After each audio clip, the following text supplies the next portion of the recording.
Good evening. I'm your host, Jack Remington, the Jack Remington NFL channel. I got my Baltimore Ravens world champion hat from 15 years ago. Still got the tag on it. I didn't want to sell it. The guy offered me $45 for it. I should have sold it, but I didn't. Now I'm going to keep it. I was born in Baltimore. I love the Ravens. I love Lamar Jackson. I think he's a great guy. I just like Lamar Jackson. I like the jersey too, dog. I like the tears, man. I like the tears. Oh, I made him cry. Take a look at this cute moment. Former U of L star and current Baltimore Ravens quarterback Lamar Jackson took the time to meet a young fan before his game on Monday night. Landon has a heart condition and is clearly a huge fan of Lamar. His parents say he had no idea they'd be meeting. The cutest part right there, he just won't let go. Lamar's trying to shake hands with the parents. And what a cute little boy there. Such a great story. A great moment. Anyway, 5 games against the spread. I thank Fish Tank for all the hard work he does on pregame.com. Now, thank you right now, Fish Tank, if you're listening. I thank you for all your work. Even when I wasn't in the contest, I still thank you anyway. And I will thank you until now at the end of the time in case I forget sometime in the future. Fish Tank does a hard work. And he makes nothing. He gets nothing unless we give him a tip. I can't say enough good things about this guy. If it wasn't for him, this wouldn't exist.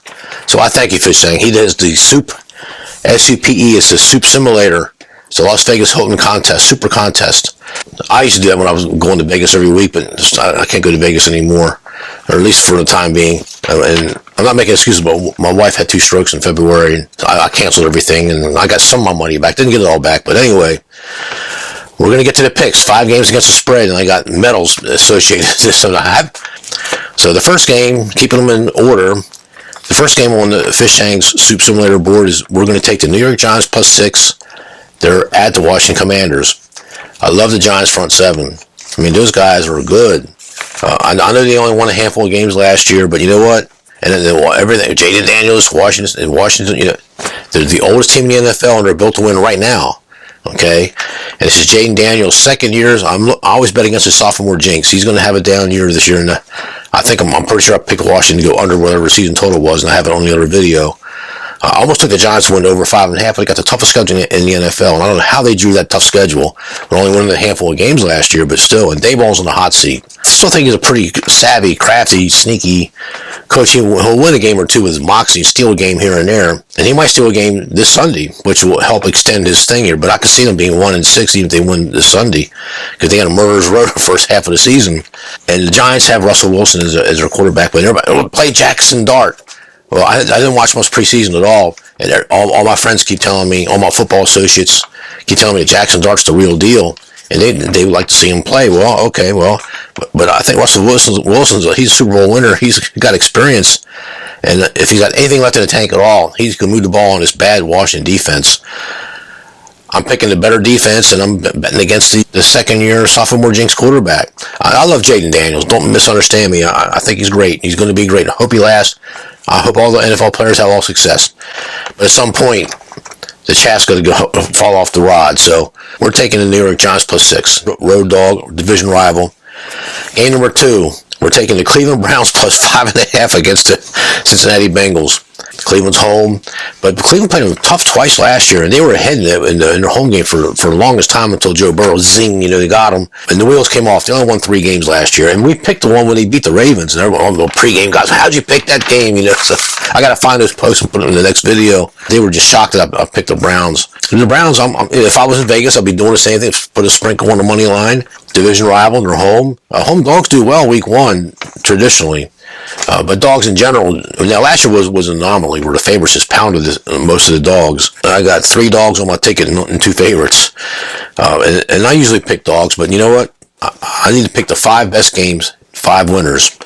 And I just think Cincinnati, everybody keeps talking about Lamar Chase and Higgins and Joe Burrow. What a trio. It's probably the best trio in the NFL. Remember when Jerry Rice, John Taylor, and Joe Montana? That was the best trio for 10 years in the NFC, and they would get to the playoff games, and they'd be knocked off by the Giants, knocked off by whoever, the Cowboys, whoever. That trio can get you most of your points, and no run games some of those years either, and no pass rush on their defense either. But they were so good, those Joe Montana, John Taylor, and Jerry Rice. They'd get you 35 points a game. So, and that's what Joe Burrow and company's doing now. Cincinnati Bengals, they open up the checkbook, and they pay Joe Burrow, thank you, good. They paid Higgins, good. They paid Lamar Chase, good. And they paid Trey Henderson, the defensive end that was holding out. Good, okay. But he didn't. He's had 2 walkthroughs in camp. That's what the Cincinnati guy I deal with talked to. He said that he's nowhere near football shape. He's not even. They don't know if he's going to play the first game. That favors Cleveland. But the talk of this game should not be, well, Joe Burrow, is he going to continue the 5-game streak that was ended the season last 9-8, blah blah blah. No, it has nothing to do with it. It's how good is Joe Flacco going to be against the Cincinnati porous defense? If Joe Flacco has anything left in the tank at all, and he can pick them apart and keep scoring, kick a field goal, touchdown every drive he's got that ball, Cleveland will not only cover, they will win this game. Cleveland needs 1 or 2 stops. I mean, I'm looking for a slugfest here, and I'm looking for a shootout. Both teams are going to move the ball. Joe Burrow's probably almost unstoppable. Okay, so they're going to get their points, but can they slow him down and get a couple stops? And then they got to keep moving them on that bad defense. I think Cleveland can win this game. I forgot something. The fact they opened a checkbook, that's going to put some resentment on the special teams and defense. I mean, they're thinking, what about us? And they're going to take a playoff or 2. I mean, they're rich young men, but they still got feelings. No one wants to be disrespected, and I think the defense is going to be disrespected. And I've seen things in the past without going into wasting time on the video. That, hey, what about us? I mean, I see that a lot in professional sports. And if they feel they're being disrespected, okay, they'll do just enough to keep tape film going on them, and in case they want to go trade elsewhere. And I heard that Crosby, the Raiders, wants to leave the team now, so he's their best defensive player. I mean, he's angry. I mean, these guys got things and thoughts and emotions and feelings too. And this Cincinnati was notoriously cheap. I mean, they would be one of the cheapest NFL franchises since Paul Brown days. Now they finally opened up the checkbook, but they only opened up to those 4 players I mentioned. I can't think of anyone else who's getting a market rate contract. And I'm telling you, you heard it from here first. They're going to take a player, and they're going to play not to get hurt, and someone will be jumping ship, I'm telling you. Okay, next game. Seattle Seahawks plus 2.5. We're taking the Seahawks. The only thing I don't like I shouldn't take this game because Sam Darnold is the quarterback, but the coach up there is going to utilize him a little differently than what McDonald from the Vikings was doing. If he makes Darnold a caretaker quarterback and not do too much out of the pocket or anything, and keep the turnovers down and keep the incompletes down. Seattle won 10 games last year. They should have made the playoffs, but they didn't through tiebreakers or whatever.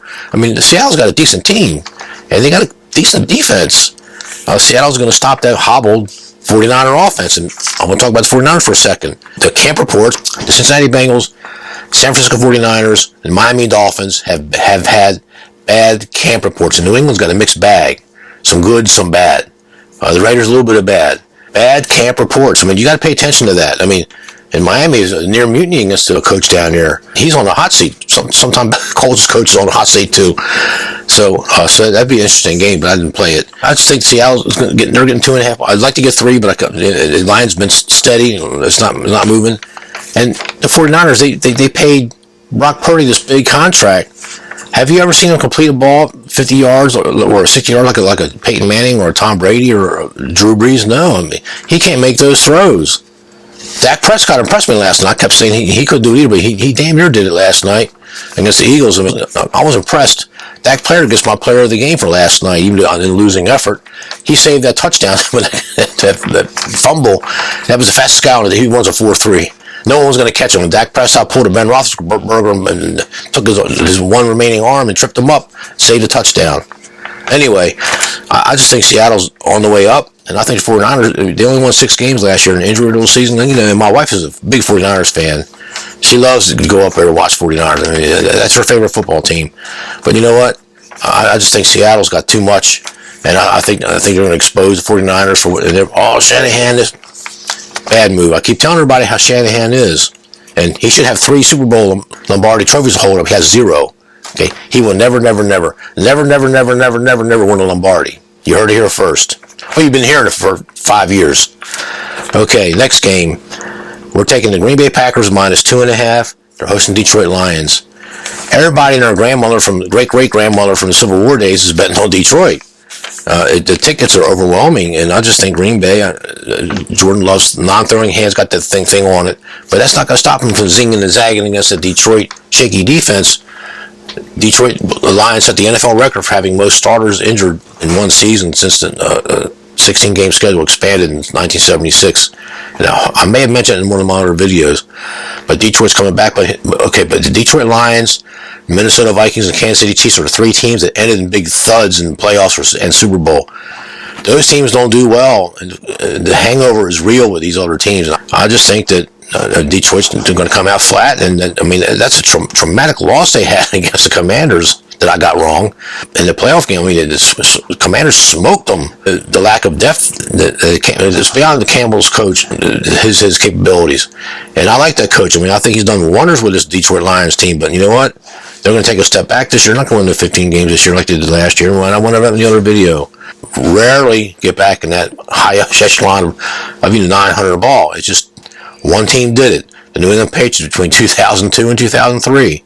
That's the only team that's ever done it in the history in the NFL. And they won the Super Bowl twice. This isn't going to happen. They're going to take a step back, and Green Bay was 1 win and 6 losses in their own division last year, despite winning 11 or 12 games wherever they won. They were a wild card team, because Detroit got them twice. Minnesota beat them twice, and Chicago should have beat them twice. Green Bay had to block a field goal in the last game to keep the Chicago from sweeping them. So they would have been 0-6 in their division, and still make the playoffs. I mean, I can't remember the team has ever done that. The Green Bay Packers, they may be the first team to ever done that. However, I think Green Bay's, I made all these picks before they picked up Michael Parsons for the Dallas Cowboys. I mean, I think he's going to be an addition. But again, like Hendrickson of Cincinnati, how much football shape is he going to be in? I don't know. But we're taking the Packers minus 2.5. Fifth game is one I can't wait to watch. This is probably the one I want to watch the most. We're taking the Baltimore Ravens minus 1.5 at Buffalo Bills. The only thing that worries me about this game is that a lot of tickets are coming. I mean, it was 50-50 for 5 months. But now money's coming in on Baltimore, and the line actually moved. Here on the Fish Tank SUPE, I guess the Hilton put out it's the Bills are home, and Ravens are favored by 1 point. So I don't really see how this 1 point's going to come into play. They almost beat them in the playoffs last year, a competitive game. But Buffalo, the camp reports from Buffalo are not good either. I forgot to mention Buffalo and those teams with the bad camp reports. Buffalo's got some good things that come out, but a lot of bad on their defense. And if Lamar Jackson, I mean, he's just going to run right through that defense, and I'm looking for a kind of a high-scoring game. I mean, if I was over better, I would consider betting over on this game. But I'm terrible at over-unders. Horrible. I'm better with the size for some reason. That's the way it is. I just think that Buffalo's going to... Now, Buffalo's got a decent, favorable schedule, and the 49ers got an easy schedule, too. The 49ers got the easy schedule in the NFL. I think Buffalo's either number 3 or number 4. The Giants have the hardest schedule. I mean, the Giants got a brutal schedule. I just think that the Ravens are going to do it. But Buffalo's got like 7 easy games. I mean, they'll be 7-1 at midpoint of the season. Can New England catch them? Probably not. But those are our 5 picks. Now we're going to go over the gold, silver, bronze, and copper and iron picks. Now we got 5 medals. So the iron pick, the number 5 pick, is the Cleveland Browns. Copper pick, that's the number 4 pick. We're taking the New York Giants as our copper pick. Now we'll get to the bronze pick. The bronze pick is the Seattle plus 2.5. The silver pick is the Baltimore minus 1. And the gold pick, the one I really want to win, is the Green Bay minus 2.5.